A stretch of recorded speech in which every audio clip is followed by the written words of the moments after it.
All right, hopefully the music's not too loud. I'm not sure how loud it is. See here.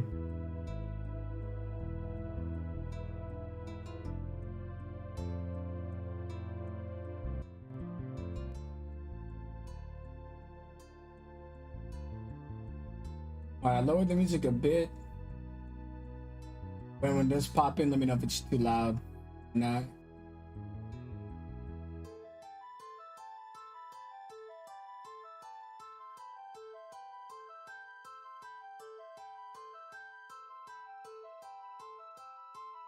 This is an alternative monk, as it says, by Laserllama. I'm just checking it out to see if it's better than the normal monk. I'm sure it has some improvements, but whether it's overpowered or still underpowered, I'm gonna find that out now. I've been thinking about the monk a lot after Baldur's Gate 3 dropped their monk preview.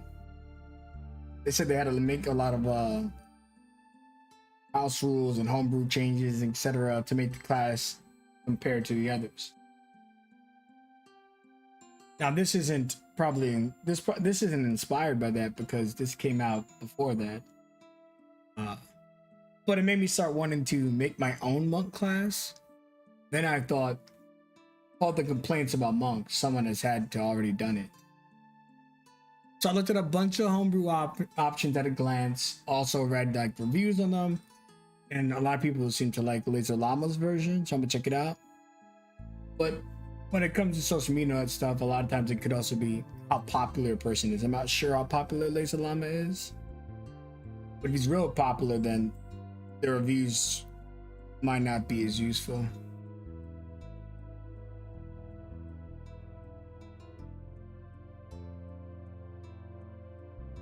So I'm not going to dive into all the flavored text. You know, you can read that in your own time. This PDF is provided free by Laserllama.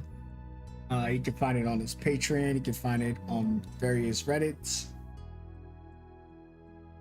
Just want to see how it pans out mechanically.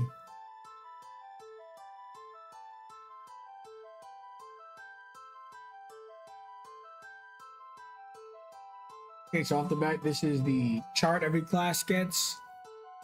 Let's see how it is. The basic one. So I'll look at the first 3 levels real quick.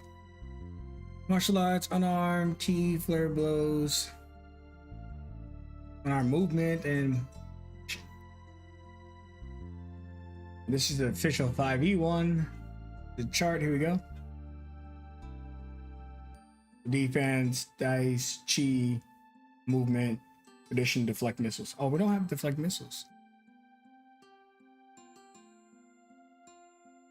We don't, but they put flurry of blows in this. Now it's a base class. There's always base class feature, right? It was just baked under the chi section. Pretty sure. For the chi. Yeah, the chi section you get flurry of blows. So I wonder how they're different.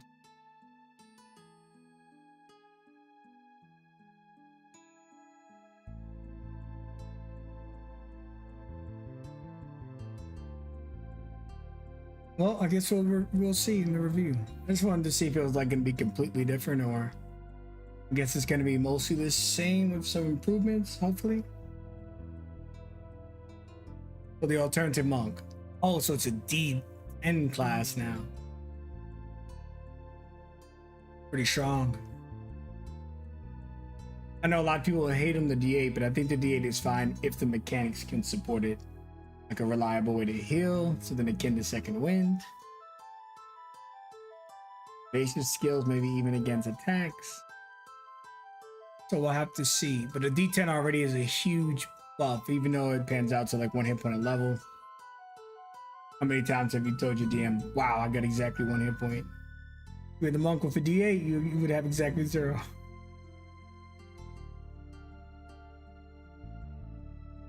But let's see. Even though proficiencies look about the same. So you know how it works, at least in the official content, is every class gets 1 good save, 1 weak save. Their good save is dex, their weak save is strength. I feel like the skills and stuff are gonna all be the same. Let's see. Acro app is in legend, okay. Isn't Legend and stealth. So they actually gave them in nature. Yeah, so it's the same, but they gave them nature.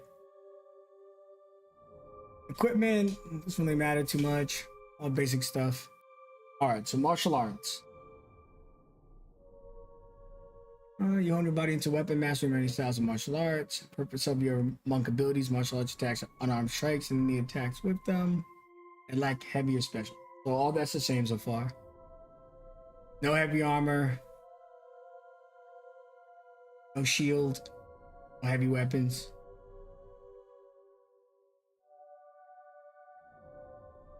This looks to be mostly the same right here. We are going to do a lot of side-by-side comparisons just because I don't want to miss if there's anything that's different that might actually be extremely meaningful. I might easily get lost in these large sums of text.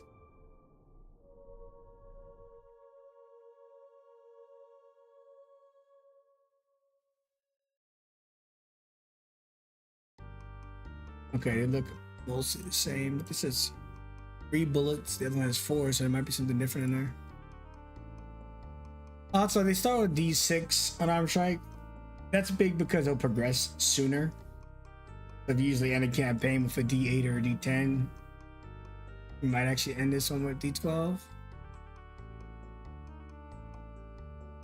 See how it scales. Yeah, so you don't get your D8 till level 11 in the normal class. At level 11, this one's a D10. Considering flurry of blows, 4 attacks, it's kind of like your action surgery now. But you can do it more frequently. Alright, so dexterity in place of strength, attacks.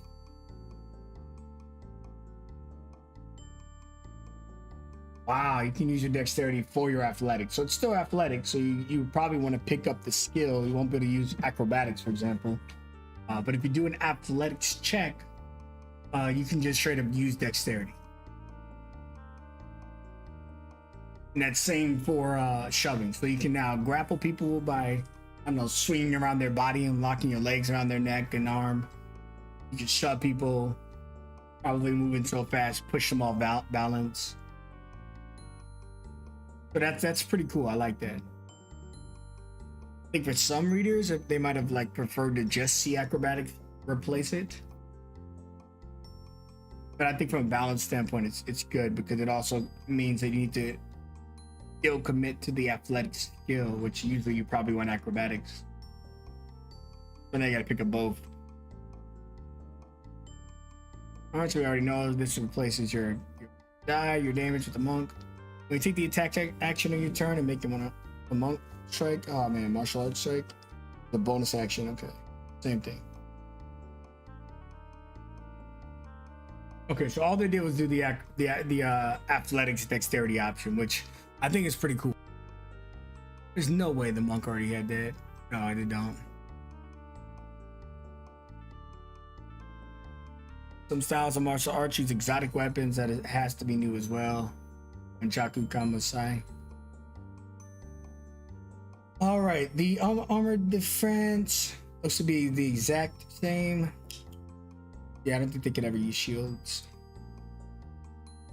Okay, but I really do think this is cool, being able to use dexterity for your athletics check to grapple and shove. That's already a little buff that you might not even realize was in here because it's just this one little line. Everything else is essentially the same.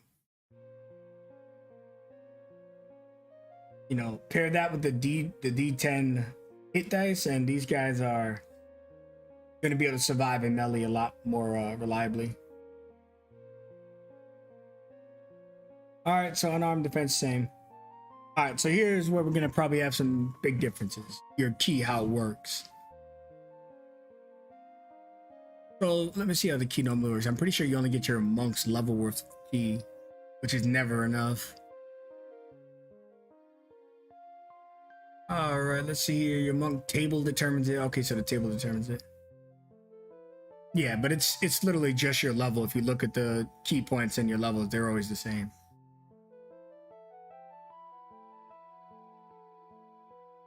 This one just straight up tells you that. It gives you the formula. You don't have to reference the useless chart. With this is going to be equal to your level plus your wisdom modifier.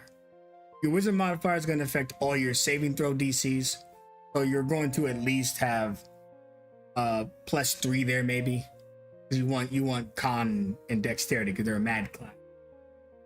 So you're probably never going to have like a +5 wisdom modifier unless you lose out on your constitution, because you probably don't want to lose out on your everyday attacks, every turn attack rolls. So at level 5 you'd have 8 key points. That's already 3 more than the standard monk, which is nice. They recover the same way, 30 minutes of a short rest. So techniques, you don't have techniques before, so this you learn 3 techniques of your choice. I'm assuming this is you know how the monks can have like, they have the disengage action and stuff. What is it called? Let me get the exact name. Patient defense, flurry blows, and step of the wind. So I'm assuming that some of these techniques are going to be just straight up like patience defense and step of the wind. Flurry of blows is actually just an innate feature, which I kind of agree with. If they're going to go the technique route, because it's also innate to the regular monk. So you still get your flurry of blows, but now you get to pick stuff. I wonder if this, so it doesn't look like they have stunning strike, so that might be in the technique section or it's replaced. We'll see. So you get 3 techniques. You only use 1 technique per attack, ability check, or saving throw. The monk table shows you when you learn more. Let's see when you learn more. So at level 5 you get 4, and then it seems to be every 2 levels it'll go up by 1.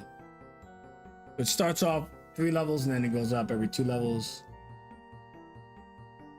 Actually, it picks up the old formula at 9 and 10 again for every 3 levels. Okay.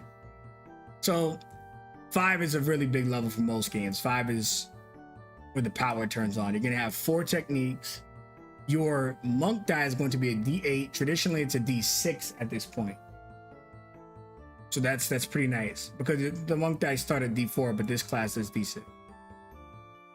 I believe the movement's the same. Let me check. Okay, the movement's mostly the same. Actually, I think it's exactly the same, but I don't really care about that right now. Okay.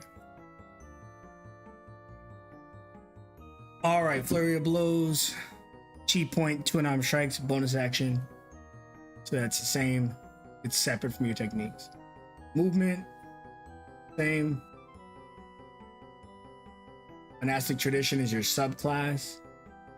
Looks like each one will give you a signature technique, which the normal one gives you a unique use for your chi and heavy. Ability and score improvements, 8, 12, 16, 19. That's pretty standard.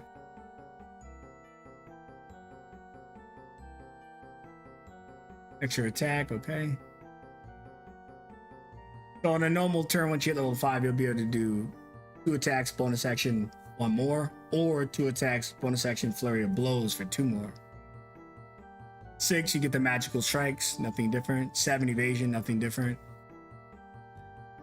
At 9th level, you get Spirit of Tranquility. Let's see what we get at 9th level here. Just an unarmored movement improvement. Which I think that's when you can start running on water and shit.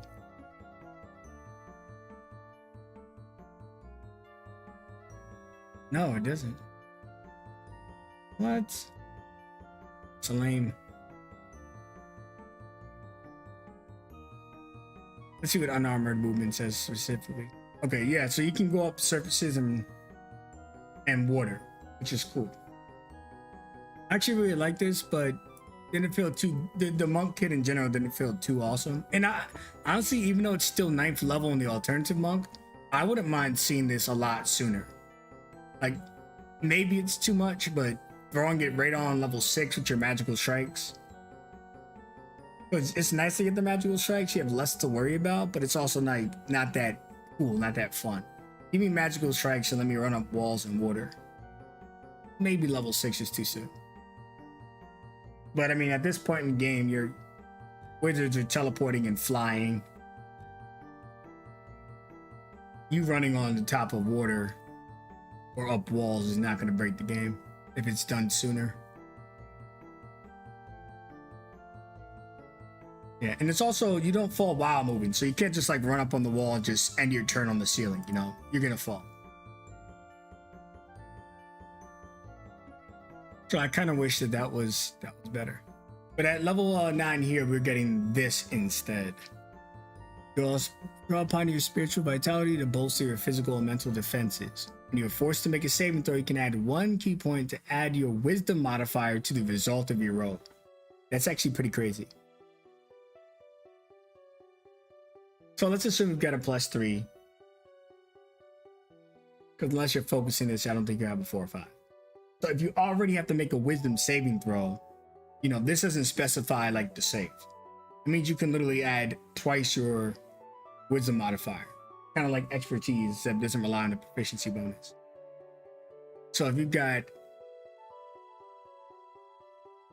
if you're doing a dexterity saving throw and you've got evasion, you're almost always going to pass because you're good at dexterity and you have proficiency. This is going to turn so you're level 9, proficiency bonus 4, dex is probably a +5, so it's 9 on the saving throw.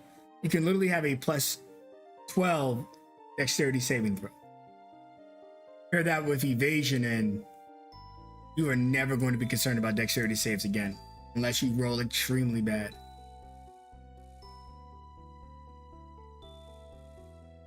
And it's to the result of your roll. So you're never pre-wasting this. You're not going to be like, you know what? And play it safe. Let me add 3 to the roll I'm about to do. No, you're going to see your save. Okay, I got a 19. I'm not going to do this. I got a 14. Sure, I'll do it. Especially if you know the DC, then it'll be a lot easier. All right, I need a 17. I'm definitely going to use Spirit of Tranquility. I think this is cool. But that makes me wonder. I didn't read movement. Does movement also improve on its own? No, it doesn't. Because I want to still run across water and upside of walls and stuff. But I would, if I had a choice, I would obviously take this 9th level feature. It's boring in the sense that it's not really flashy, but it's superior for sure. Okay, key adept. You have mastered favorite key technique starting at 11th level. Once in your turn, you can use a technique, you know, that costs 1 key point. So some of the techniques must cost more. I wouldn't need to specify that. Or flurry of blows without spending key. So once a turn, you can pretty much just permanently flurry of blows. Once you trigger flurry of blows, you get the 2 attacks as a bonus action, but you're not spending the key. So if you ever don't need to use the technique, and now this pretty much says, hey, flurry of blows is free. But if you want to apply a different technique, then you're still gonna have to spend points on flurry of blows if you want to use it on that same turn. I think this is cool. Does the regular monk already have this? This is pretty, obviously they don't have the technique portion, but they get free flurry of blows. It's a nice feature. No, they don't. They don't even have 11th level feature. So it's probably a subclass feature, maybe at level 11th. Level 11th. Yeah, so they get a subclass feature at level 11. Purity of body, efficiency and constitution, saving throws, immune disease, and the poison condition. Always nice to have poison condition immunity because it's an annoying condition. Diseases, depends on the campaign. A lot of official games and campaigns, I don't see it. Because unfortunately the paladin, if there's a paladin in the game, then diseases don't even matter anymore. As early as like 2nd level or some shit. So I see a lot of official modules aren't really concerned with disease. And a lot of DMs gave up on it. In my games, I do have a list of what I call uncurables, which the paladin can't remove. But those are like, just so we can actually have disease in the game without it just being circumvented with like 5 lay on hand points. Con save is awesome. Pretty sure the regular monk gets this same thing. Purity of mind. If you are charmed or frightened when you start your turn, you can spend 1 chi to end it. Okay, the regular monk does get this, and I'm pretty sure they get it a lot earlier. Purity of body is 10th level. Stillness of mind. That's what I'm thinking of.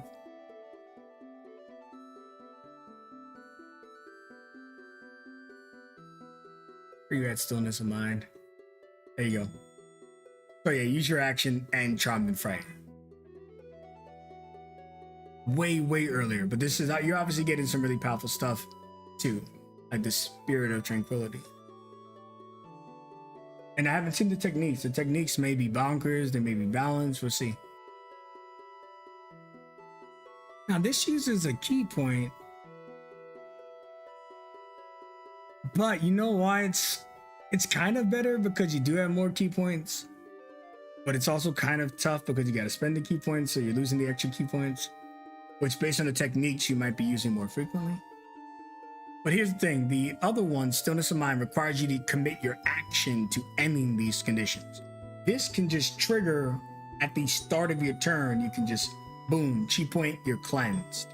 You're not charmed, you're not frightened, you get your whole turn, you lose no action economy, you lose key point. Which is good, because frightened, most monks are going to be melee. You can't move closer to a frightened target, so that instantly takes out almost all of your kit. So sure, I'll key point to take a turn instead of just be useless. And you don't have to lose your action for it. I guess that's why it's 14th level. 15, Timeless Body, they don't really age that much, or they age really long. Beauty of Spirit. Regain all your chi and stuff. In like freaking 10 minutes, crazy. Pretty much have unlimited ki once you get to this, but it's 20th level, so you know, 9th level spells and stuff come on like 16th level or some shit. 17th, I think. All right, now I want to check out these subclasses, but they're all gonna reference the techniques, so I'm actually gonna skip to the technique section so we can see like how impactful getting 3 techniques of your choice are going to be. I have a feeling they're going to be kind of like how the Warlock handles it. Some of them will have different type of prerequisites and stuff. So let's go find the technique section before we look at the subclasses, which each have a unique technique. Look at the Wu Jin, they get a whole spell list here. I guess that's the element monk replacement. We'll see. All right, techniques. All right, so yeah, we already see that there are going to be some that have level restrictions. Each time you gain a monk level, you can replace a technique, you know. So if you don't like a technique when you level up, you can just swap it out. You know, it's very Tasha kind of ability here. How they've started to do cantrips, fighting styles, etc. Even wizard spells for sorcerer, I think. All right, so let's look at some of these techniques. When you hit a creature with a melee attack, you can spend 1 chi to stunt its movement. All right, sorry, my kids in and out, going 3 years old. So the target speed is reduced to 0. Wow. So a lot of monsters are not good at dexterity saving throws. So for 1 chi, you might force out a legendary resistance, or you may force this guy's speed to be 0 until your next turn. Why does that matter? Because you can you can literally just lock down an enemy. You probably have means of disengaging, or it might be worth to disengage. And then the opponent, if they're melee only, they're literally screwed. Crippling Strike. When you hit a creature with a melee martial arts attack, you can spend 1 key point to cripple its senses and force the target to make a Constitution saving throw. On a failure, the target is blinded, deafened, or unable to speak. Your choice at the beginning of your turn. Unable to speak is awesome. This is actually an extremely great counter to caster classes. They cannot speak, they cannot cast verbal spells. Most spells require verbal. Wow, so you automatically eliminate a massive portion of their kit if they fail that con save. Also blinded, a lot of spells require sight too. But while you're blinded, creatures have advantage against you. I wonder if... I don't see Stunning Strike in here. Oh, I do see it. It's a 5th level requirement. This is a nice early game. Weaker version of Stunning Strike, but also better version of Stunning Strike. If it can disable the casters. Or maybe cheaper. Did they make this more expensive? Because Stunning Strike has always just been too good to pass up. No, it's just discount Stunning Strike. I thought they might have removed it entirely. Empowered strike. Okay, when you hit a creature, so the first sentences are usually the same so far. Spend a G point, great power, force target make a strength saving throw. On a fail, it is knocked back in a straight line, number of feet equal to 5 times your wisdom modifier, minimum 5, where it falls prone. Okay. I like the resting strike more, but it's really cool to just be able to knock people off cliffs and stuff. You're fighting rogues or a dex-based character, hit them right off the side of a building to be pretty badass. If you have a wisdom modifier of 3, that means you're already knocking them back 15 feet. And again, this class is definitely making you want to have a respectable wisdom mod. Strength save or get tossed off the side of a building? Sure. And even if they don't get tossed, they're not prone. So the rest of the attacks for the rest of your turn are going to be advantage.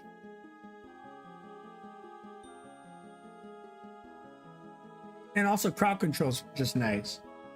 You want to like get your wizard ready for a nice AoE? All right, I'm going to knock him closer, and then you drop the fireball. There you go. Cool, synergy, everyone's going to like it. Mystic healing. So 2 chi points to regain hit points equal to your martial arts die and your wisdom modifier. So we know it starts out already at D6. So at the very first level, you have a D6 die and your wisdom modifier, which might be a +2 if it's the first level. But for now, we're just going to assume everything's +3. Just for a generic, most likely outcome situation. You can't really dump dex, you can't really dump con.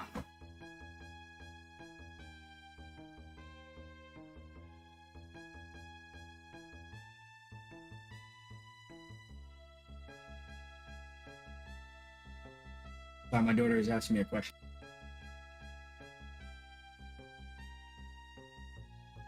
Alright, I'm back.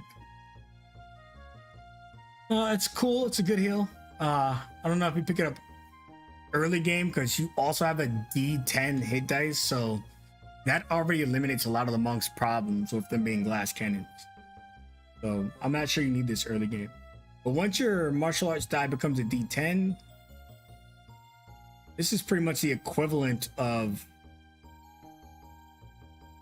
a second win. Second win might be better because it's D10 plus your level, so it's like a +10 versus your wisdom modifier +3, right? But they can only do that once a rest.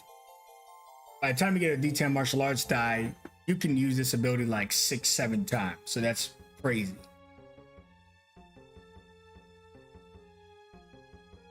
Alright, patient defense. Is this a standard? Yes, it's the standard. Bonus action dodge. Is it a bonus action dodge? Or yeah, it is a bonus action dodge. Okay. Oh, slow fall's in here. Slow fall is normally baked directly into the class. Now you have to choose it as one of your techniques.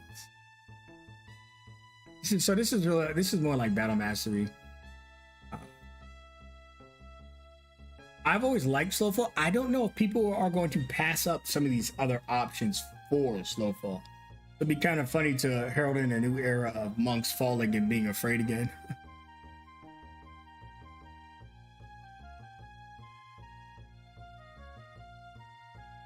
Even though slow fall used to be so there's a pseudo buff in here, right?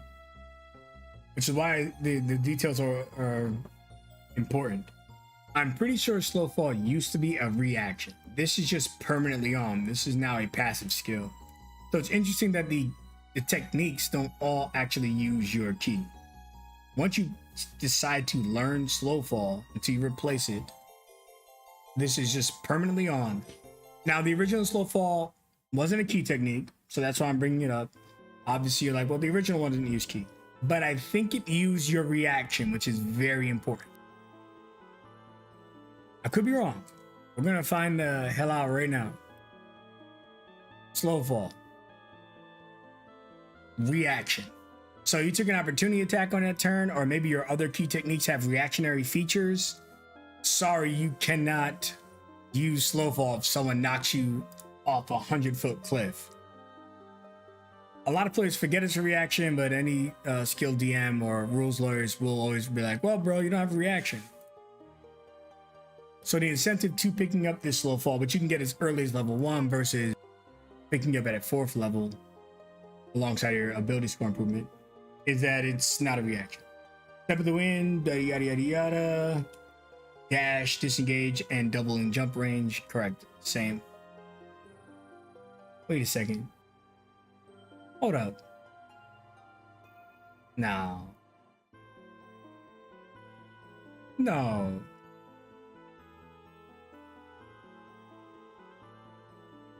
So they just pretty much turned this into the rogue one. Because Step of the Wind costs a cheat. I'm positive. Am I positive or am I wrong? So it's a key point, so no one ever uses it because key points are so precious. Not only do you have more key points in this class, you're not using it for stuff like Step of the Wind, which is insane. So if you were to take this technique, every turn, if you want to give up your bonus action, which is an unarmed strike or the option of flurry of blows, you can disengage and not spend chi. Also, if you want to clear a big ass cliff or drop, 20-foot bridge that's broken, Step of the Wind bonus action, jump across, no key is wasted. So that's really cool. And it's also cool that you get the customization. You're choosing which technique you want.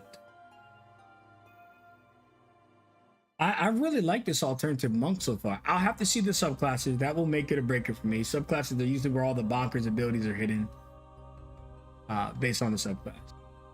So no key point Step of the Wind. No reaction slow fall. Cool.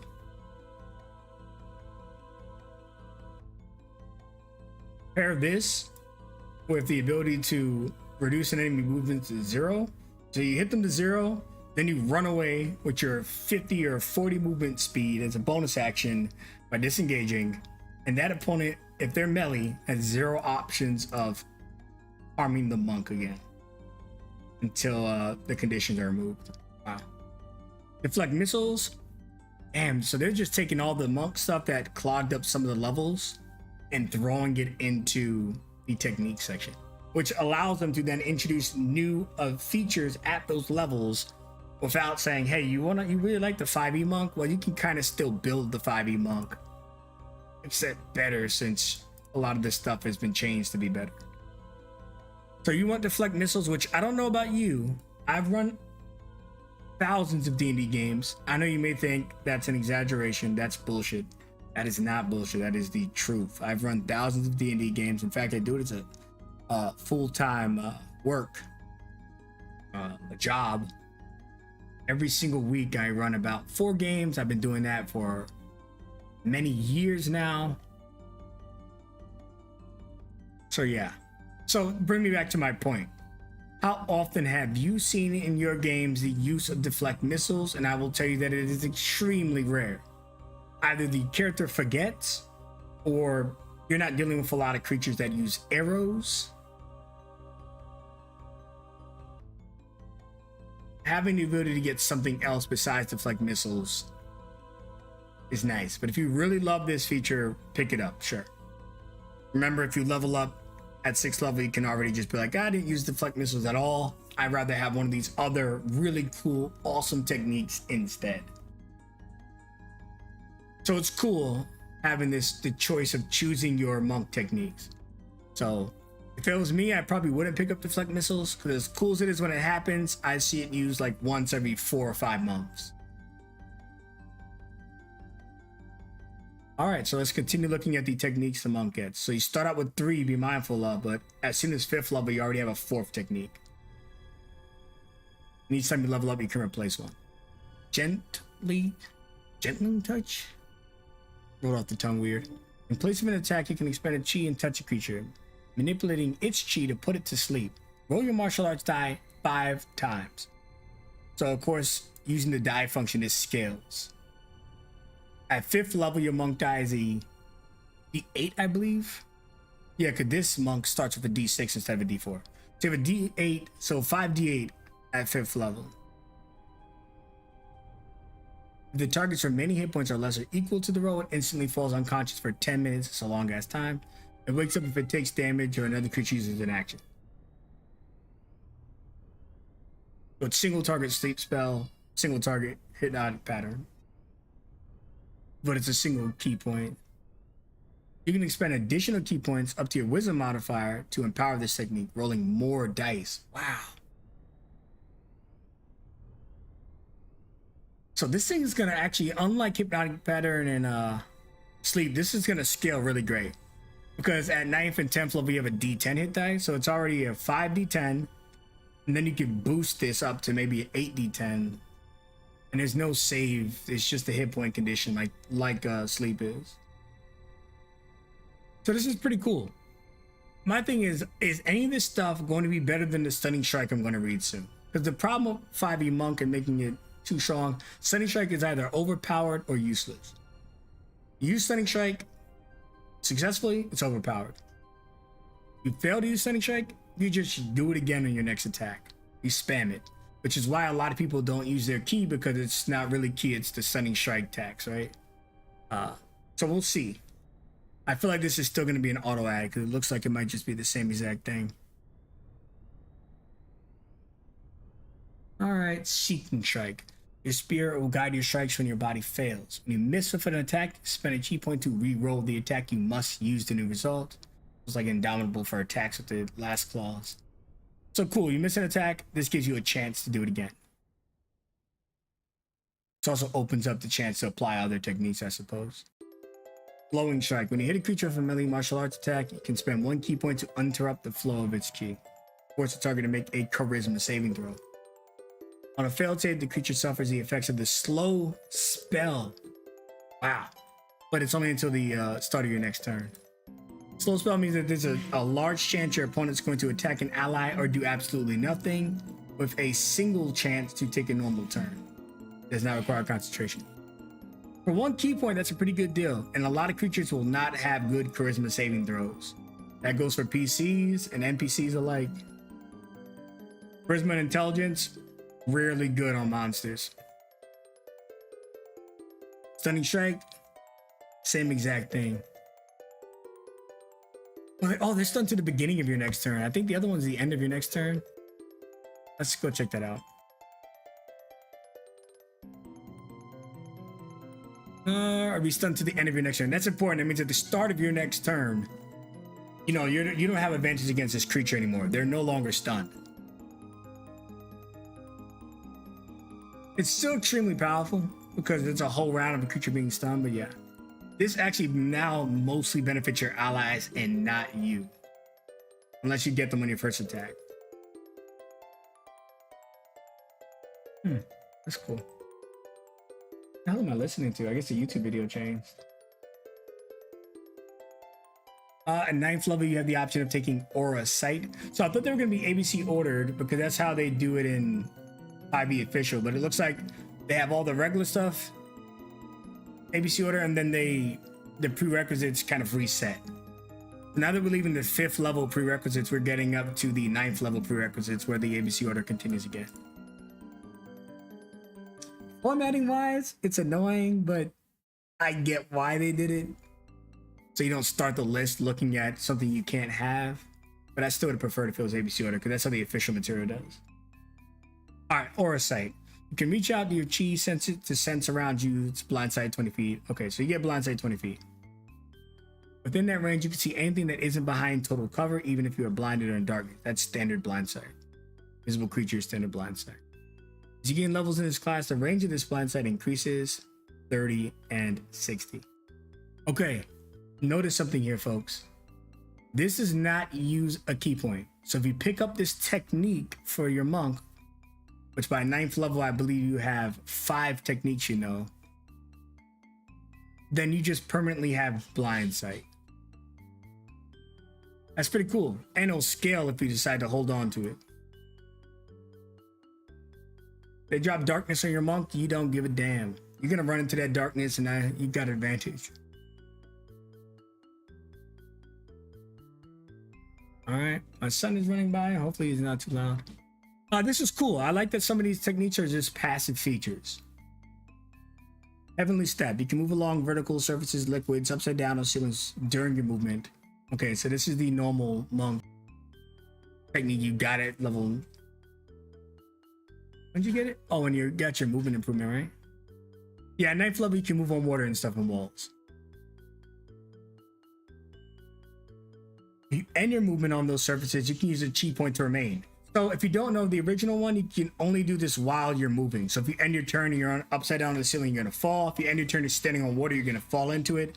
This is giving you that Naruto bullshit. You can now stand upside down on the ceiling. When you end your turn, use a key point to stay there until the start of your turn. So if you ever watch the show like Naruto, you know, you can kind of see like the blue energy on their feet when they're running on water or they're stuck onto a ceiling.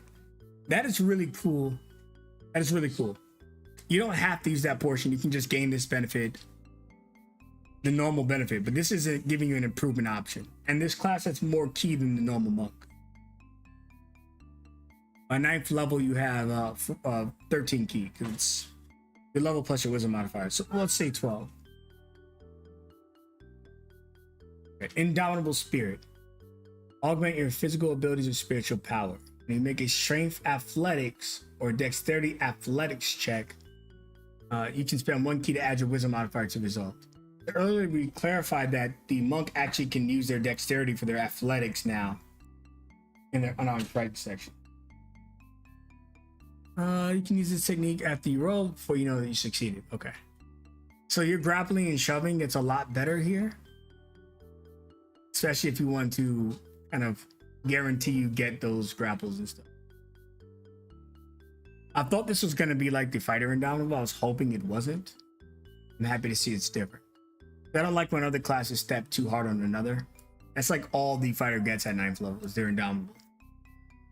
Now the monk has an option for skills.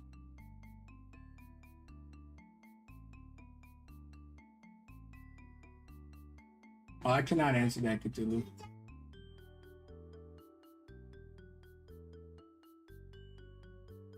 Who knows? It'll just be one D&D Ravenloft, right? Unfortunately, the creativity of 5th edition is not all there. Sorry about my son in the background.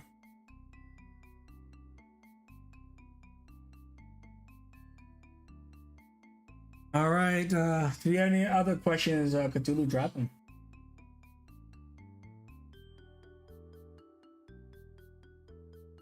Poor 5e. Poor 5e. Luckily, we have a wealth of homebrew content.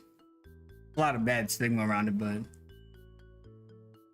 there's some good stuff out there. All right, Mantle of Courtesy. You gain proficiency in persuasion. Whenever you make a charisma persuasion check, you can add your wisdom modifier to the roll. That's cool. If your party doesn't already have a face, you have the option at 9th level. It's a little late in the game for most regular parties. They end the game around 10th level, 11th level. So if you haven't had a face up till then, you probably have had a lot of issues.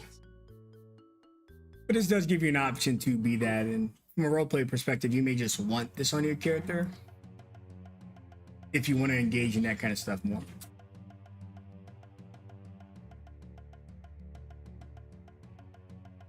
Kind of wish it was like the other one where it converted to your superior stat, but it is what it is. Armor of the Ascetic. You exude an aura of peace. At the end of a short rest or long rest, you gain the effects of Sanctuary, which lasts until the start of your next short rest. Spell ends early as normal. So Sanctuary is awesome. In order for a creature to attack your monk, they now have to make a wisdom saving throw against your monk DC, or they won't be able to attack you. Of course, there's a big fat asterisk in there. This will automatically end when you attack, because it still ends under the spell's normal conditions. Not a concentration spell. That's not one of the normal conditions. The moment you attack, Sanctuary ends. But still, just having a permanent Sanctuary on your character whenever you finish a short or long rest, especially a short rest, which is nice because you get your key back, so you might be trying to get more short rest. This is really cool. Is it going to be worth it? I mean, I think at this point you've got 6 techniques or 5. Mystical integrity.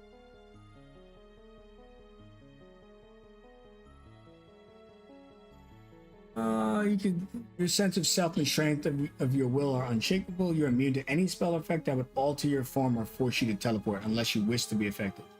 Enemies can't polymorph you into a rat and stuff, but your allies, if you want to, you still can be. It's passive, it doesn't need a chi, it's reliable. Pick it up, you don't like it, switch it out when you level up. Tongue of Sun and Moon. You can touch the key of other minds and communicate with any creature that speaks a language. Creatures that speak no language can communicate and understand simple ideas. So this is your just your regular speaker. That spell called the language spell. I freaking forget. It literally just speak language. Anyways, I don't think this is worth it this late. Your wizards are able to do this at level 1. I don't know if you want to commit one of your things to this. I guess the difference is that this is just always on. So that's cool. And even creatures that don't have languages, like beasts, speak with languages can't comprehend language. There we go. Comprehend language, it doesn't work on beasts. This would work on beasts still for simple ideas. I was having such a hard time remembering that spell. It's one of those spells that just kind of get you hand wave it because the player's like, oh yeah, I ritual this up or I put this up. And I'm like, okay, cool. Whatever. All right, now I know you can speak to people. Empty Body. Bonus action for 4 key points, you can become invisible for a minute. While invisible in this way, you gain resistance to all damage except force damage. You can also expend 8 key points to cast Astral Projection without needing material components. When you do so, you target only yourself and can't take other creatures with you. This is insane. This does not say 4 key points you cast the invisibility spell. No, it says you just turn invisible. And that's 18th level, so it can be insane. There is no condition that ends your invisibility. So you are just permanently invisible for that minute, no matter how many attacks you make, no matter whether you get knocked unconscious. There's no clause here for unconscious. You are just permanently invisible for that 1 minute. And during that minute, you're also resistant to every single damage in the game except force. And be mindful, this monk is a D10 hit dice, not a D8. So you're already naturally more tanky. Now you've got invisibility for a minute and resistance to all damage. If you want to be bonkers, you can actually project your body. Really cool. Okay, Quivering Palm is the subclass feature. The half of the hand or something like that. This used to be their capstone feature. Now it is just afforded to any monk. Use an action in the vibrations. It reduces to 0 hit points on a failure. Takes 10d10 on success. So this is insane because if a creature has 600 hit points, they probably have legendary actions to be fair. They fail to save, they just die. And on a success, they take 10d10. So it's the exact same thing as what they used to have on the that one monk subclass. But now any monk can pick it up at 18th level.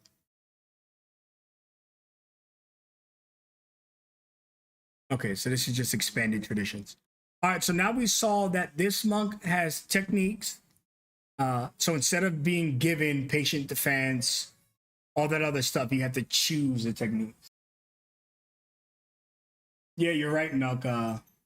Wait, Mercy Monks. Also, it's just nice that it's passively always up. So if you missed it, just to give you like the quick notes real quick, these monks get techniques. They get it scales with their levels. So at level 5, they'll have 4. At level 10, they'll have like 5 or 6. And every time you complete a level, you can replace one of your techniques. So it's kind of cool because you get a lot of customization added to the monk, which monks have always lacked customization. You've always just got what they gave you, and then you get a little spice from your subclass. There was never anything that kind of changed. Every monk was the same if you were the same subclass as them. Now you get to choose 3 techniques as soon as level 1. Some of them have prerequisites. You can't get your stunning strike unless you until you're level 5. But what's cool is that all of these features that used to be baked into your leveled progression are now replaced by other useful stuff. So instead of picking up Stunning Strike at 5th level, now you get a different feature at 5th level, and you can choose to get this. It still feels like Stunning Strike is the best thing here, which has always kind of been one of my problems with Monk. It's just too good. Your chi points are always used for Stunning Strike. Well, you can only use a technique once per attack, I think. So when you hit a creature, the difference is that it used to be until the end of your next turn, meaning that on your next turn after you stun a creature, you still have an advantage against them to the end. Now it's at the beginning of your turn. So once you stun a creature at the start of your turn, you won't have that advantage you normally get. It's still insanely powerful. When Stunning Strike works, it's overpowered. When it fails, you just try it again. It's one of those all or nothing saves. But let me read the technique section again. See if you can do it more than once a turn. Okay, techniques. You only use one technique per each attack, so it doesn't really change anything. Every time you hit them, you can attempt to stun them. I kind of wish they didn't give them Stunning Strike. Only because I feel like they gave them a lot of cool stuff and it's still going to turn into well, I need my key for Stunning Strike. Which would be, which would kind of suck. I really enjoyed Crippling Strike. It's like a weaker version of Stunning Strike. You can make a target blinded at the beginning of your next turn, so everyone will have an advantage against them. Also, casters will have a hard time casting spells still. Or you can make them unable to speak. Casters now can't use any verbal spells at all, so that severely limits their kit, maybe even entirely, depending on your spell selection, because verbal is the most common component. Like 90% of spells are verbal. But that just takes off so much of their stuff for one key point. So I was hoping that they had that instead of slaying, but I guess once you hit 5th level, you just replace Crippling Strike with Stunning Strike, since you can replace the technique each level. Yeah, but at least there is some stuff here to contend with Stunning Strike. Also, this monk gets more key and is a D10 monk hit dice. You get your levels worth, which is how the normal monk works, plus your wisdom modifier. So we're going to assume you have a +3 because you're not going to dump con, you're not going to dump dexterity. So at level 10, you have 13 key instead of 10 key. 5, you have 8 key instead of 5 key. And that's a lot. That's a lot more, since every key can be a Stunning Strike. Every key is a Flurry of Blows. And on later levels, you actually Flurry of Blows stop costing you keys. So you'll Flurry of Blows every turn. You'll notice it's not in this list. It's now a class feature of its own that you get at 2nd level. So you don't have to ever worry about picking up Flurry of Blows. Yeah, I'm honestly really liking this. I'm kind of sad they have Stunning Strike here. I get why players use it. It's just too good to pass up. But it always made you kind of save your key for it and not really use your other techniques. What I do like is if you look at the techniques that you can pick, not all of them use key points. So if you ever didn't use Step of the Wind because it was key point was too expensive, now it's only a bonus action. You pick up this technique, you can now Step of the Wind every single turn. Of course, you can't Flurry of Blows because that's a bonus action. You can't do your extra offhand attack because it's a bonus action. But still, it's now free. You don't feel bad when you need to use it. Also, Slow Fall is a reaction. This Slow Fall is not. So if you pick up Slow Fall, you just permanently benefit from it, which is also nice. And they have a lot of cool techniques in here. Deflect missiles. Like, I know people like the idea of deflect missiles, but how often do you use deflect missiles? In my campaigns, in the one-shot world, it's like once every freaking 4 or 5 months. It's crazy. So I would not pick deflect missiles if it was an option. It'll feel bad though, once in a blue moon, you get hit by that arrow and you're like, oh man, I wish I had deflect missiles. But seriously, there's too many good techniques to keep deflect missile on your character. Way too many good techniques here. And the ability to heal is nice. They pretty much have a 2nd wind feature now, but it's a little bit more expensive.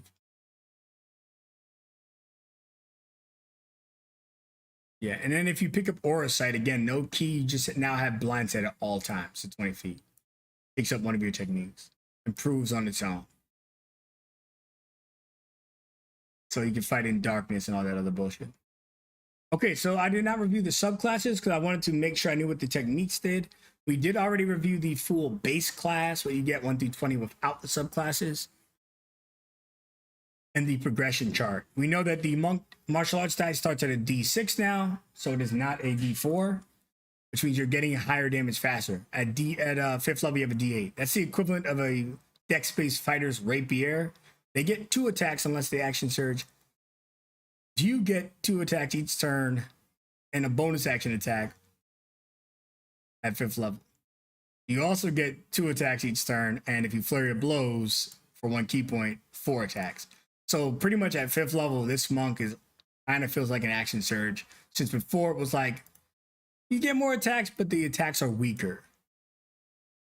Now it's okay. Use a rapier. Well, my hands are 3 attacks each turn. You can join me at 11th level, buddy.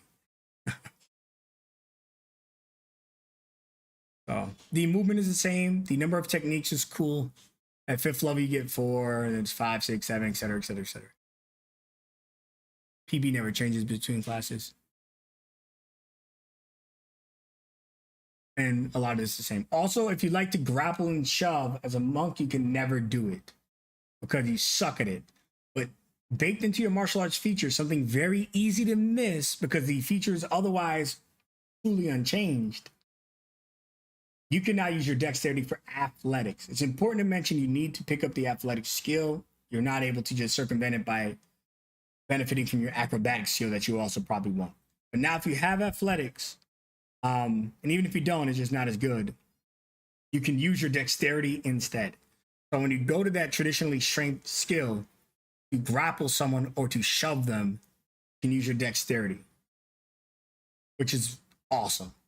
That means you are now completely viable to grapple and shove creatures. And in the fiction, you know, you're running up to someone, you're wrapping around their neck really quick, and it's insane whatever you're doing. You're tripping people when you shove them instead of brute force. So that's a pretty cool change. When armor defense is unchanged, flurry of blows is a class feature.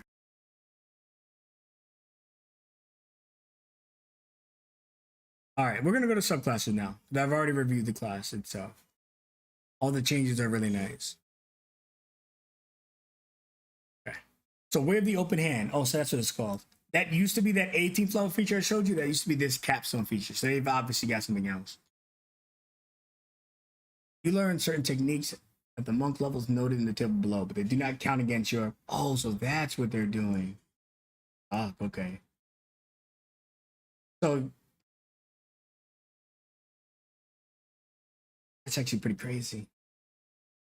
So I didn't look at the subclasses because I wanted to know what the techniques did. So usually when you get a subclass, every subclass gets 1 unique use of their key. Some of the other later stuff like Tasha, some of them have 2. Just natural power creep. But normally you get 1 iconic. Now you can use your key to do this. Instead, these are just giving you more of the techniques at certain levels. So immediately at 3rd level, you're getting that empowered strike. At 5th level, you don't need to worry about picking up stunning strike because this gives it to you. And 9th, you're getting indomitable spirit. Think of it like a cleric's progression, a sorcerer's progression. Clerics have certain spells at certain levels. That is basically what this is before the monk. And obviously it's not as plentiful, but there's not as many techniques. All right, so practice hand. Your discipline has made strike second nature to you. Once per turn, when you hit a creature with an unarmed strike, you can use a strike technique, without spending key points. Wow. It's only once per turn, but that means that you can get a free stunning strike once per turn once you get to 5th level. That's crazy. You don't need to worry about the key point. Or all the other crap they give you. Isn't Powered Strike even good, though? Let's see what the Powered Strike does.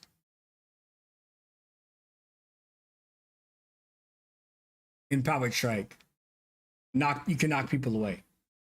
So you can knock people 15, 20 feet, knock them off cliffs, knock them into setting up AoEs, knock them prone, because the push also knocks them prone, so your fighters get advantage, your rogues get advantage. And Power Strike is pretty good. To be able to do this once a turn is nice, but we have the same issue. At 3rd level, cool. Once you hit 5th level, it feels like you're just going to try to get your free stunning strike off each turn. Yeah, I think it's pretty OP because of the condition of the free stunning strike. And again, it goes back to my original problem with Stunning Strike. Why am I ever going to use my Empowered Strike when a free Stunning Strike is just too good to pass up? Yeah, I think that's a little strong.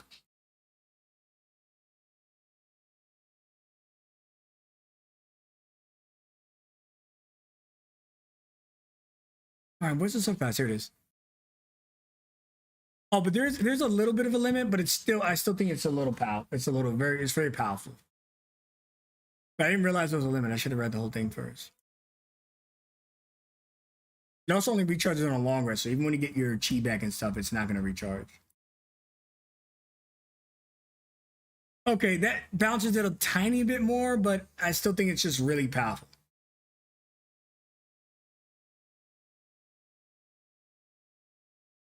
Ebb and flow. I'm pretty sure the names of these are the same too for these subclasses.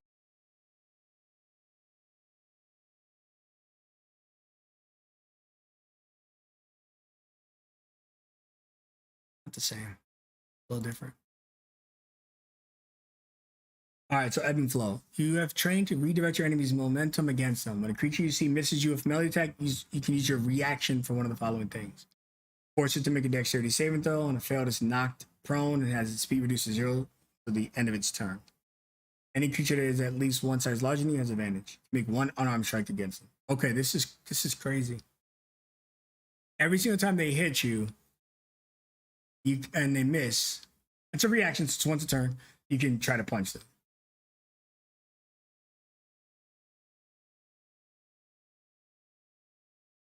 It's a really good feature.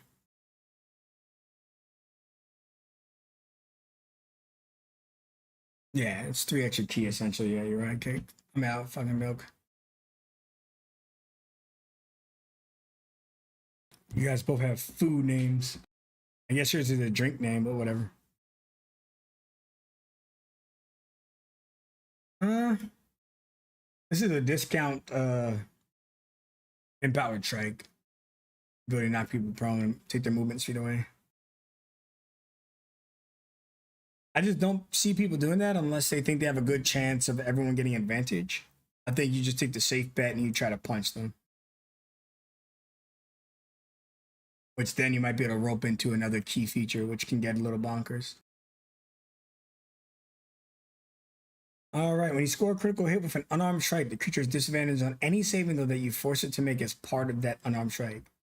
So you can force disadvantage stunning strikes or any of the other features. Pair that with the free thing. Once you get 10th level, we can get a little crazy. Master new techniques with ease. During the course of a long rest, you can spend 10 minutes practicing your martial arts form and replace a technique you currently know with another technique for which you qualify. That's crazy. There's no limit, right? Doesn't say like once, just during the course of a long rest, you can spend 10 minutes. So a rules lawyer would argue that they can spend an hour to replace all of their techniques. Huh. I don't know how crazy that is, but it does mean that you're always gonna be prepared for every situation. You realize that the den you're in, these creatures are like really weak against strength saves. Most creatures aren't.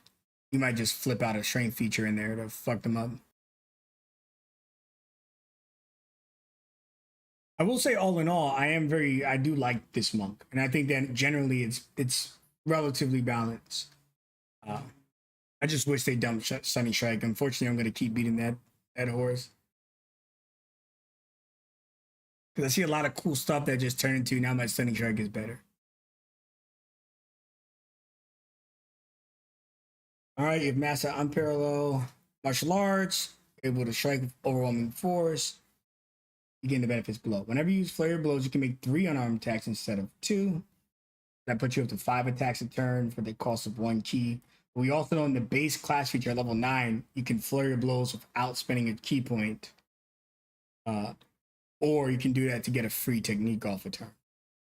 So pretty much it says at 17th level you have 5 attacks each turn, almost no matter what, at the cost of your bonus action. And probably not even a key. It's 17th level, so I'm going to be honest with you guys. Once I see something at 17th level or higher on a martial character, it has to be overpowered. It needs to be overpowered. The freaking casters have 9th level, 8th level spells on top of the class features they're getting. So I'm perfectly fine with this. I wouldn't even care if it said freaking 4. I'm serious. If it's at 4, I would not care. You make an opportunity attack against a creature, you can make 2 unarmed strikes in place of that attack. Okay, it's pretty cool. No key points. Your ebb and flow to make an unarmed strike against a creature, you can make 2 unarmed strikes. So it reiterates that. I was actually thinking like that doesn't technically apply to this because this is not an opportunity attack. But then it goes on to say that too. Even though I hate the extra space of the text to kind of optimize this out when you use ebb and flow or make an opportunity attack, include clause. We don't need a second bracket for that. But it is what it is to separate it. Okay, this is the Shadow Monk, which is actually one of my favorite monks. I haven't ever played it, but I've seen players play it and I like it a lot. Dark vision 60 feet, or since most classes have that, an extra 30. Dexterity, self checks, advantage, same. That's all the same. You can channel your key to cast the following spells: Darkness, Dark Vision, Pass Without a Trace, Silence. You can see through the magical darkness you produce by your spells. Now you can see through when you cast darkness, you can see through it. You can cast each spell once, and you gain the ability to cast them again when you finish a long rest. The first time they're free, which is really cool.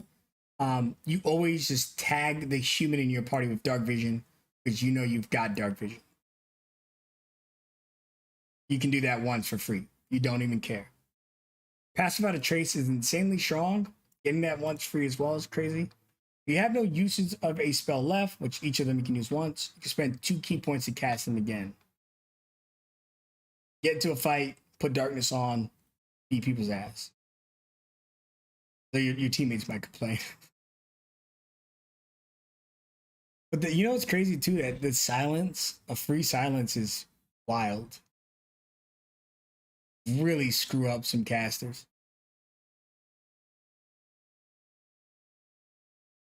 And then even if they get over it, you have 2 key points to set it up again. I want to say it's an improvement, but let me review the regular Shadow Monk. I might be wrong. I'm pretty sure they spend key points no matter what, and it's expensive. Okay, so here we go.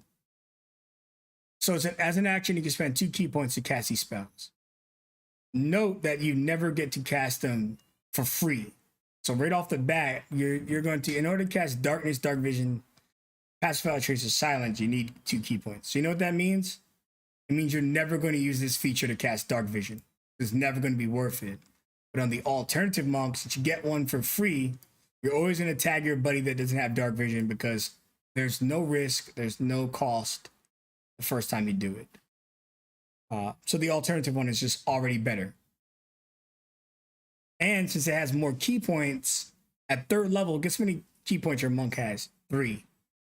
Cool, you get to dump more than half of your key points on maybe doing a Pass Without a Trace of darkness. The darkness that you cannot see through. The other one also lets you see through your darkness. So even though some of these things may not be really obvious and upfront, the alternate monk is vastly superior. Both utility-wise, offensively-wise, defensively-wise, this is vastly superior. Yeah, these monks are seriously the bane of casters, which I love. But I think about Naruto and how Neji would lock out people's key points. And it's the same thing in my mind, but for people's spells. Oh, you want to cast magic? You just smack them up a few times. Too bad.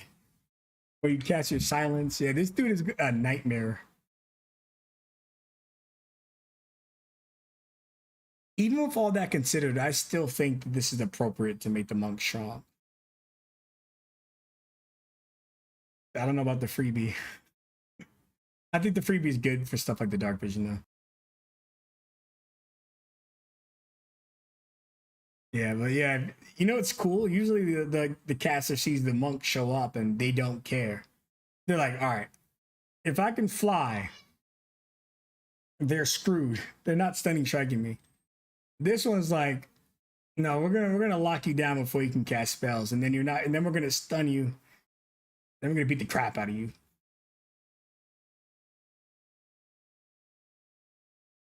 Shadow Step. So let's see what this does.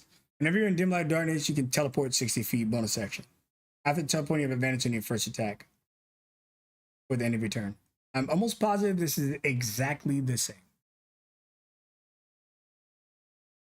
Dim light darkness, bonus action, 60 feet, advantage first strike. Yes, same.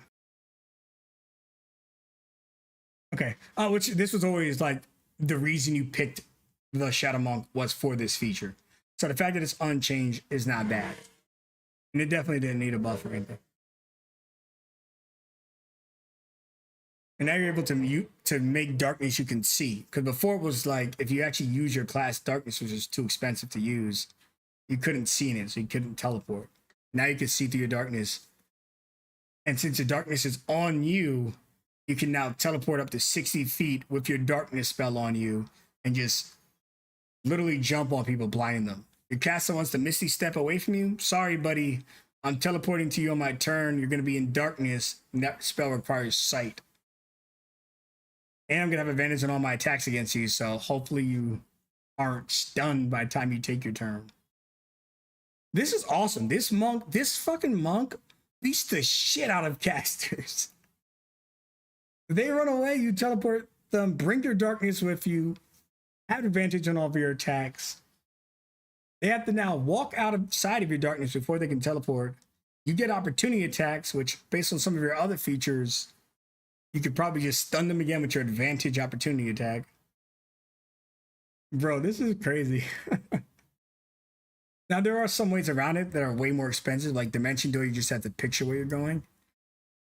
But shit, if you're telling me they don't have to waste a bonus action to get away from me, they got to use an action to get away from me. Sure. Because you're just going to catch up to them next turn anyways.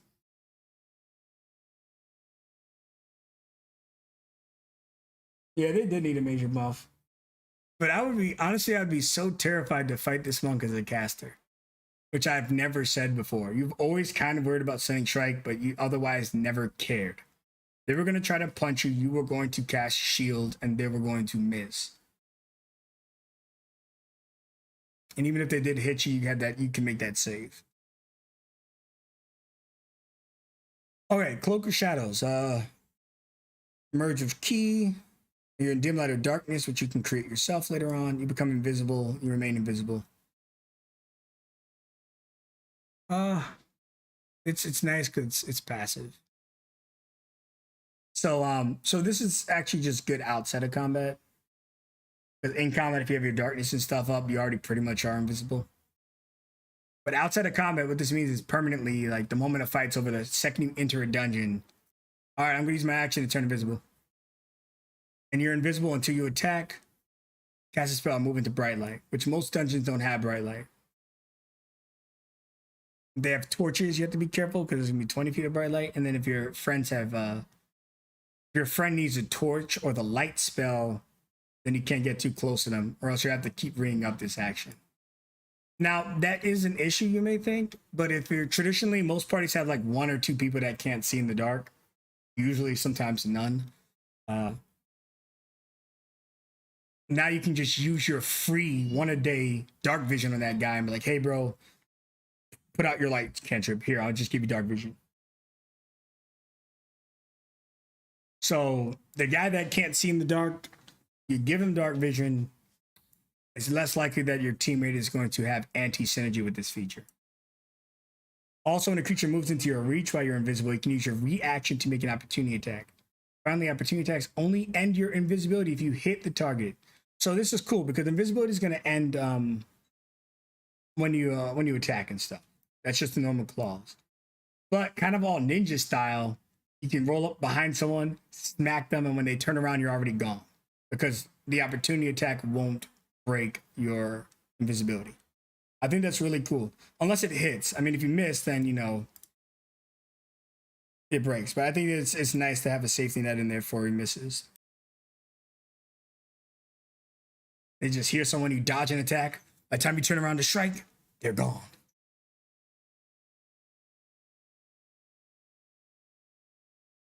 All right, that is the shadow. That is the, oh no, there's one more up here, okay. I was like, wait, did they have 10th level feature?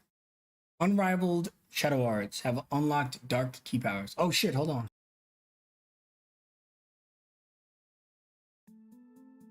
The music stopped.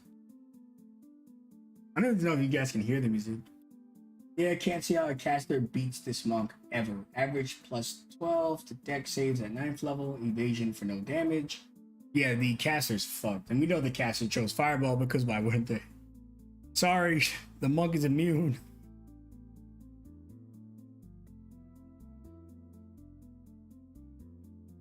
Yeah, the monk, dude, this is pretty cool. It's nice to see a martial get a little love, though. Though I do wonder in some areas if it's too strong, because the action surge boils down to you taking 2 more attacks a turn. This monk, by 10th level, is a D10 martial arts die. A bonus action for 4 attacks. So it kind of feels like these monks are action surging every turn. That's my only concern with the larger monk dice and the larger hit die. Yeah, the same hit die as a fighter. Usually you're just doing less damage than the fighter, but you have more attacks, so it's going to be the same. Now, if you're doing the same damage as a fighter, same hit die as a fighter, able to do 4 attacks every turn if you have a bonus action, it kind of feels like you're an perma action surge monk. So that's the only implication that's raising the monk martial arts die kind of does. You're outpacing the damage of a dex monk of a dex fighter whose best weapon is a d8. And you're keeping up with the 2d6 or the 1d12 without expending your most valuable resource, which is action surge. But anyways, this just lets you use your shadow art spells. All right, I said just, but that means you have unlimited silent spell, unlimited darkness spell, unlimited pass without a trace, and unlimited hand out dark vision. Dark vision is not a concentration spell. Is it a concentration spell? I doubt it. Let's see what these guys normally get. Whenever a creature within 5 feet of you is hit by an attack, other than you use your reaction to make an attack. That's trash. You get this way early on. Your class literally just gets this early on. At like 3rd or 6th level or something.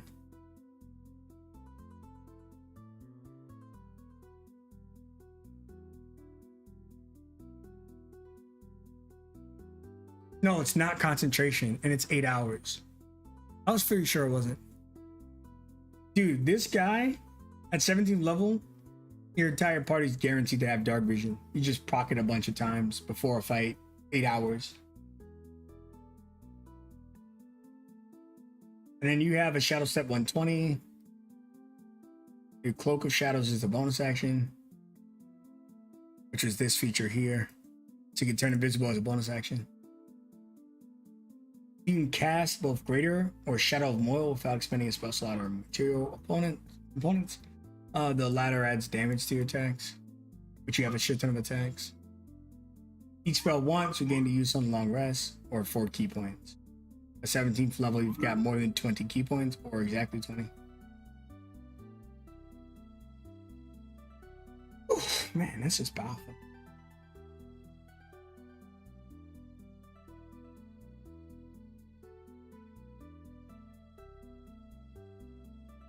I really think I might let my players, preferably in the campaigns at first, since the guilds has such the higher stats in the guild means that the mad classes are still very powerful. What's up, Azy? Haven, whichever you prefer. Reviewing the Alternative Monk by Laserllama. It's actually really awesome. Alright, so Way of the Wu Gen is pretty much the Way of the 4 Elements monk, but let's see how they made it good. 2 cantrips of your choice from the Wu Gen spell list at the end of this tradition. Okay. I do want to see what spells you get. Real quick. Let's see Firebolt in there. So you're gonna have to pick up Produce Flame or Ray of Frost, which makes sense. They went with the more sorcerer as spells, which are more elemental in their nature. Firebolt Doesn't feel as avatar as the produce flame cantrip does, which you can also hold in your hand for light. So these are cool. You get a reliable ranged option at your entry level. So the moment an enemy is out of your reach, even though you have good movement, that could be because they're flying, you can now hurl produce flames at them, which scale on its own because it's a cantrip. You can ray of frost them, frostbite them. So off the bat, you're gonna guarantee make sure you get a ranged option, right? If it was me, I would probably immediately grab a ranged option, and then I'm going to probably grab, I don't know, I want to say maybe Thorn Whip because it's fun to pull people in. But it's a respectable list. And early on, the fact that this gets Armor of Agathys is ridiculous, but we'll talk about that later. Absorb Elements is awesome. But I mean, this is just you being wrapped up in ice, right? So thematically it makes sense. These spells are cool. Fog Cloud, the earlier level, the techniques, you have the option at 5th level to get Blindsight. So you can, it's just pretty much your version of darkness if you don't go Shadow Monk.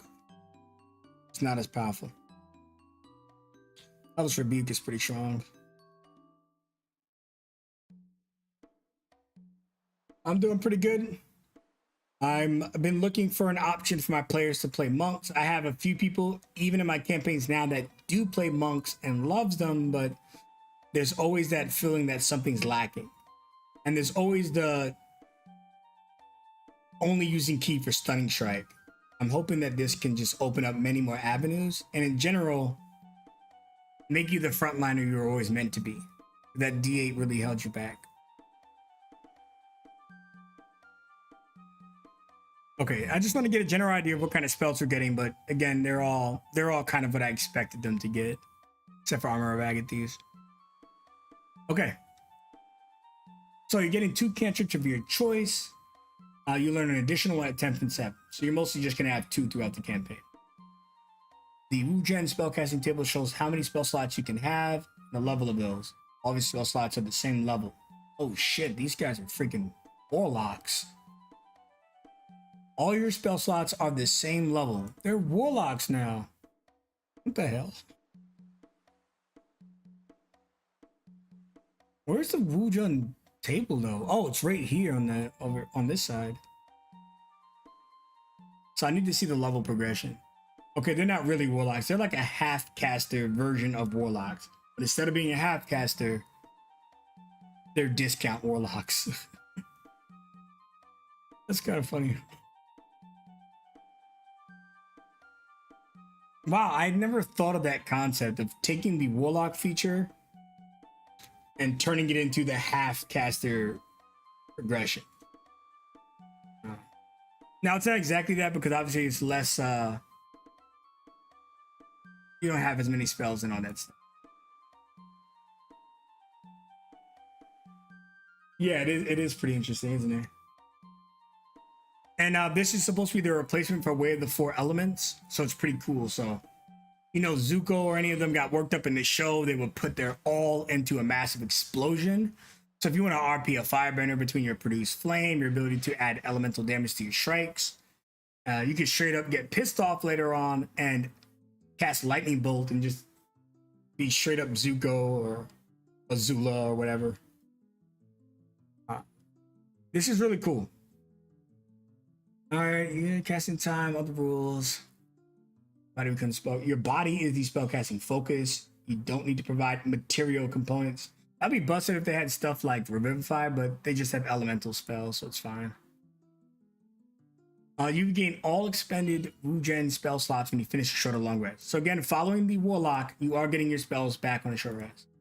For example, at 7th level, you know 2 2nd level spell slots, which for Warlock would be 4th level spells. To cast the 1st level spell, Burning Hands, you must expend 1 of these Wugen spell slots, and you cast it at 2nd level.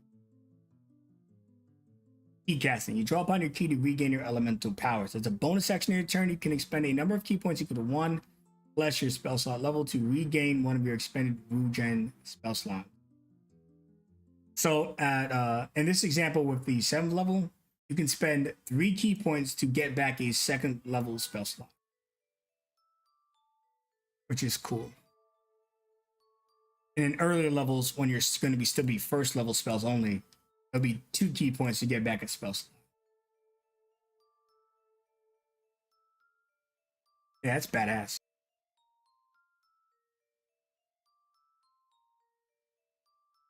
That is really badass. Okay, yada yada yada.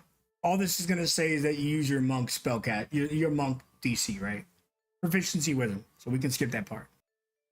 So whatever you have for your stunning strike and everything, that's what you have for your spell saving throw. Okay, how many spells do you know? Oh, you only know like 1 or 2. And you know what? I know some people might not like only knowing 1 or 2, but again, it kind of follows the half caster. They don't have a lot of spells, just a little bit of magic. But I think it's important because they're trying to tell you, like, hey man, sure you can get a bunch of different elemental damage types, but if you want the avatar feeling, you only got 2 spells. Pick up 2 fire spells, or pick up a fire spell and a utility spell. Or if you want to be the avatar himself, then maybe you can pick up multiple elements. And they're always going to be powerful as fuck. All right, Fist of the 5 Ways. You can infuse your fist with the power of the 5 elements. Whenever you make an unarmed strike, you can choose for it to deal bludgeoning, cold, fire, poison, or thunder. Pretty much what's listed on the absorb element spell. Except acids. Acid was on absorb elements. This is still bludgeoning. It's weird. Is this a type? This has to be a typo. You already do bludgeoning, so this is a typo. So you can choose this to deal acid. We're gonna say cold, fire, poison, and thunder. Unless they're saying bludgeoning is for earth, which would make sense, I guess. Man, maybe it's not a typo. I think they're just trying to be like, hey man, this is your earth style. All right, we're gonna assume it's this. This is correct. In addition, whenever you empower an unarmed strike in this way, your reach is 5 feet more, so you got 10-foot strikes. Finally, when you use your action to cast a Wujin spell, you can make 1 unarmed strike as a bonus action. Awesome. Awesome. Take note, this does not cost chi whenever you make an unarmed strike. So I can cast my Burning Hands. At this point, at 6th level, it's going to be 1st level still until I level up 1 more time. I'm going to cast my Burning Hands and do like 3d8 damage to a group of people. I am then going to bonus action unarmed strike them for a fire fist. The fantasy is there. This is outstanding. I know you can't do it too often with the spell combination because you don't have a lot, but remember, you do get them back on a short rest. They can do this combo twice a short rest.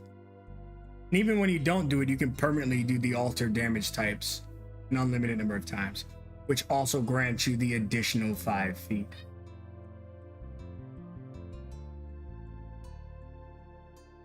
My non-D&D friends got extremely, genuinely upset that there isn't an earth damage type. You know, I feel the same way about earth and wind. I think there are some opportunities for earth and wind in the game. Now every wind spell just does bludgeoning damage, which I guess makes sense because, you know, it's a physical force you're being pushed into usually. But I think it would have been really cool to have it. It just feels weird when you see like an earth-themed character, their best resistance is acid. Or poison, perhaps. But I think it would have been cool. I know they wanted to simplify it to just include earth and wind. You see in the later books, as soon as Elemental Evil, which came out like only a year or 2 after the initial book, 10 years ago, you see that when they introduced a whole bunch of elemental spells, all the earth spells were pretty much trash. They were bludgeoning damage and they were really low, or they trapped you and stuff. And all the wind spells they tried to include were like, maybe they did bludgeoning damage or maybe they just pushed you. It would have been cool when those books released to have a dedicated damage type on them, and they'll be more balanced. Giving magical bludgeoning on those spells means that they were going to give you less damage because nothing resistant Like creatures like Tiamat, all the magical bludgeoning will hurt them, but cold, fire, poison, thunder might not. They could have just threw earth and wind on those powerful creatures and they would have still had big, respectable damage dice. Sorry, a little bit of a rant. I'm not overly angry, but I do wish they had those additional types. Spiritual flow. You weave your martial arts with spiritual energy. When you cast a Wu-Gen spell, cast a time of 1 action, can expend 2 key points to cast it as a bonus action instead. Cool. So you're kind of getting your little sorcerer action here, right? Instead of sorcery points, you're spending 2 key points.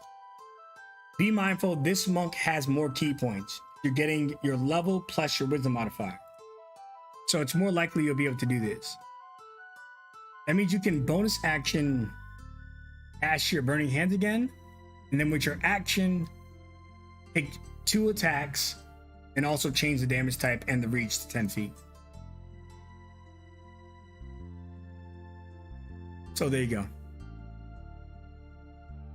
For the subclass, this is really great because you also got to consider that you're even if it doesn't look like you're always getting a lot, passively you're getting more spells known. At night, if you get another spell, your spells are slowly improving like the warlocks. So it's a good option. We'll before we're done, we'll look at the spell list one more time to see some of the crazy combos that can be done. Yeah. Also, if you guys are enjoying the stream, I stream games Sundays, every Sunday, and I stream bi-weekly on Fridays. My D&D campaigns, Legacy and Phantoms of the Past. I'm a small streamer, but you'll notice that those streams are high quality. Like the graphics, the contents, when a player speaks, their animated avatar glows, stuff like that. So if you want to stick around and you like what you're seeing today on this simple review, why don't you hit that follow button or join me on YouTube, wherever you prefer. The follow button's free, folks. It's free. Okay. As an action, you draw all 5 elements into yourself to take on an elemental form. Gaining the following benefits: fly speed equal to your walk speed, resistance to bludgeoning, piercing, and slashing, critical hits become normal hits, opportunity attacks have disadvantage, and temporary hit points equal to your wisdom modifier at the start of each turn. Okay, so you're only going to get like 3 or 4 temporary hit points, but who cares? It's automatically going to be put onto you.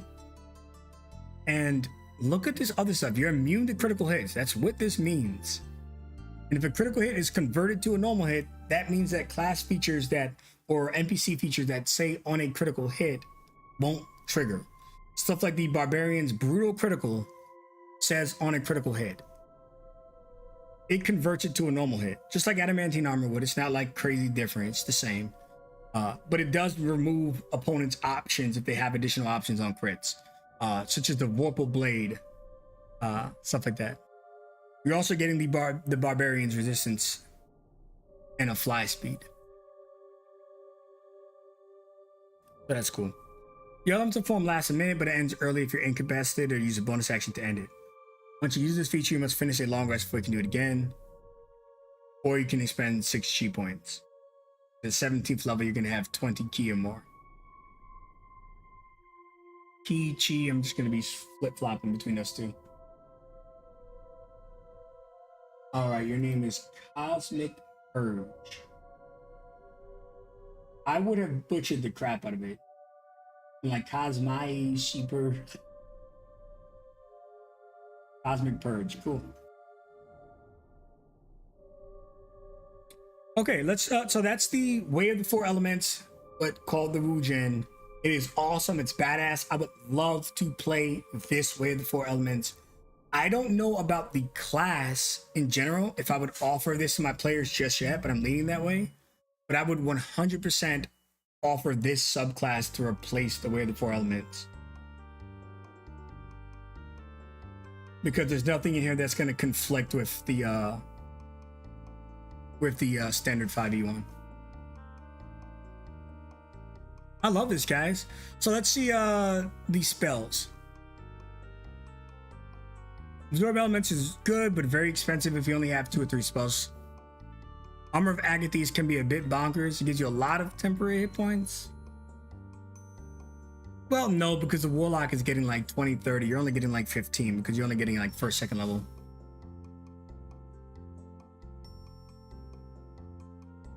All right, first level spells look good. Mostly short spells.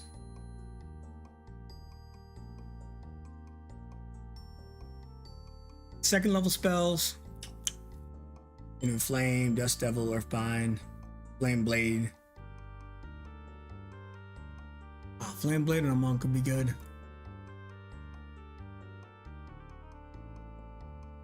Misty Step, Squitching Ray, Shatter, Spike Growth, decent spells. Fireball. When do you get third? I feel like getting at like 13th level or something. Yeah, 13th level.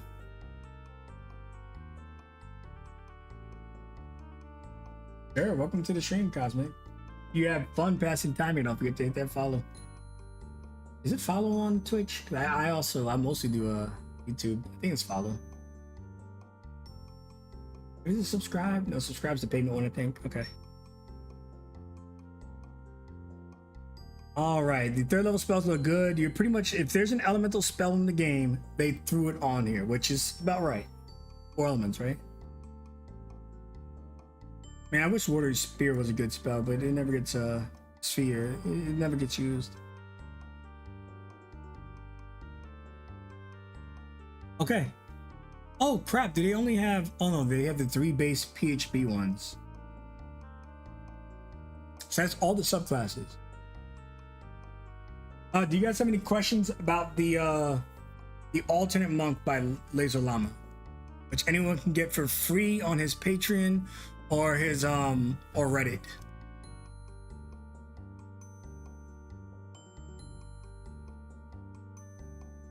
No? Okay. There's a another section down here. Oh, you have a 12th level Kensei monk? Well, the alternative monk here is really awesome. They have an expanded section down here, additional traditions. I'll see if they have a version of Kensei and I'll start there.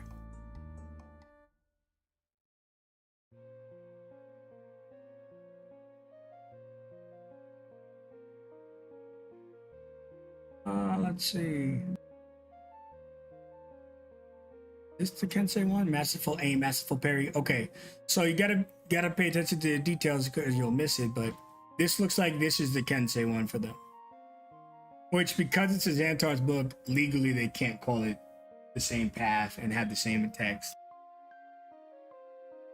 Oh crap, my wife just called me. Give me a second.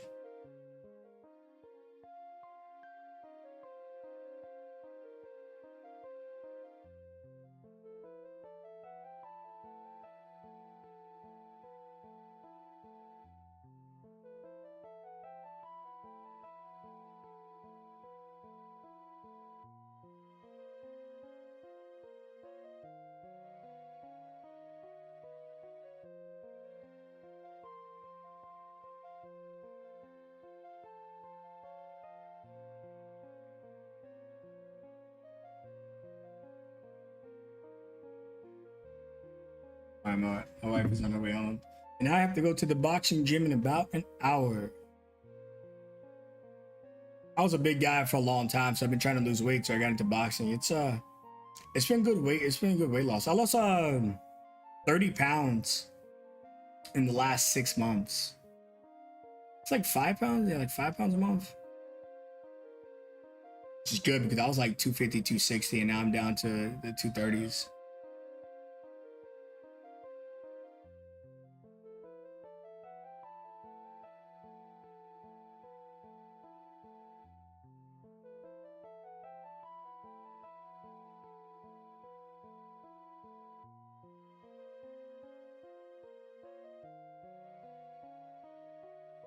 All right, cool. Just called me to see if she wanted me to pick up dinner, but we're doing pork chops tonight. All right, Student of Steel. All right, so you get to choose a weapon that doesn't have heavy or special in one range. Again, just like the Kensei. As a bonus action in turn, you can focus your spiritual energy into your accuracy when you roll a Wuxia weapon attack roll. for the end of your current turn. You can treat a d20 roll of 7 or lower as an 8. That's insane. That's insane. Do the regular Kensei have that? Let's check. That's pretty good. Let's see if these guys have it already. No, they don't have that. They have the +2 bonus AC when they're attacking. They've got the ranged option within the D4. The painter supplies and calligraphers, mostly RP. Wow, that's insane. I know it may not seem like a big deal, but the moment you have, when you get to later levels and you've got like a +10 or maybe more if you have a magic item, that means at some point your minimum attack die might be an 18 or 17 as long as you're using the Wuxia weapon. It does eat up your bonus action, so you're not doing flurry and blows and stuff. But it does, if you're fighting an enemy and you know they've got like 16 AC, you could set up a condition on your turn where you lose some attacks, sure, but you 100% hit the target.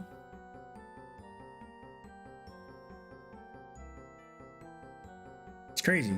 You know, we see stuff like this on skills like the rogue skills and some bard class features where they could treat die rolls as like 8 or 9s. And we already see them getting 17 to 18 with expertise and stuff. Yeah, this is pretty strong. You could parry a creature hits you with an attack. You use your reaction to add your wisdom modifier to your armor class against that attack. And each of your reactions, you can only do it once. But based on your wisdom mod, this means it could be +2, +3 AC. If you focus your wisdom, it could be +5. I would say it's still balanced because it's only against one attack. And it's eating up your reaction. Versus the Kensei's ability to just have +2 into the start of their next turn. Which is already a lot better. Because there's no resource burn, there's no condition, and it's for every single attack.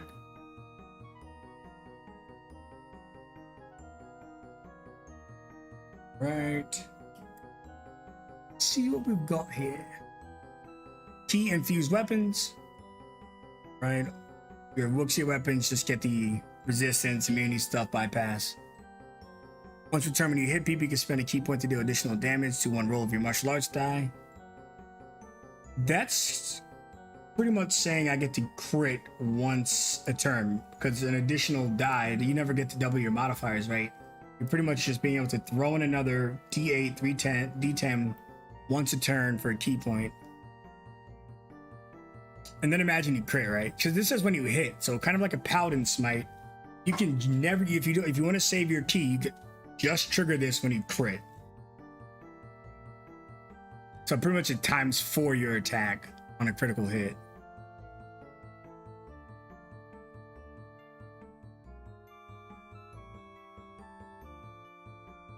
Okay.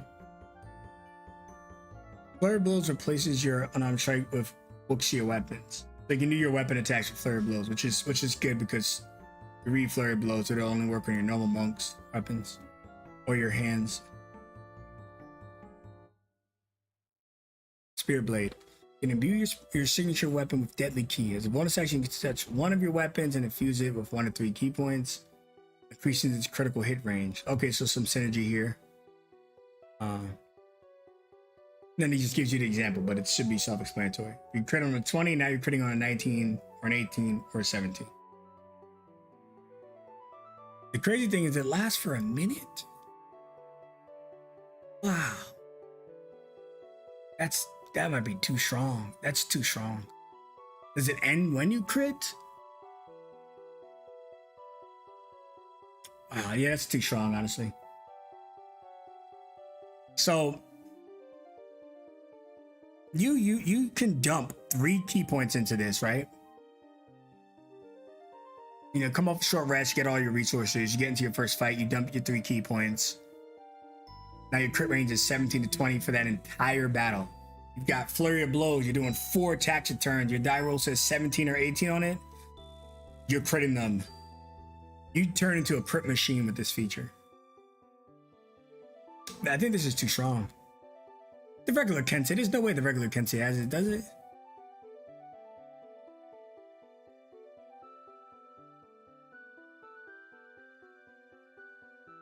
No, it doesn't. It just says additional damage. No. That's too strong. I still like it though. I like it, but I don't know if there should be a condition in there. Unquestioned master of your signature weapon. Your Uchiha weapon, you choose to use your monk level in place of rolling the d20. That's some bullshit. Oh my god, that's some bullshit. So you can choose just have a 17 on your die roll. If using your monk level result in a critical hit for the attack roll, then the attack becomes a critical hit. That's fucking broken. Oh no, you're gonna do it once. Okay, so if it's gonna be once, fine.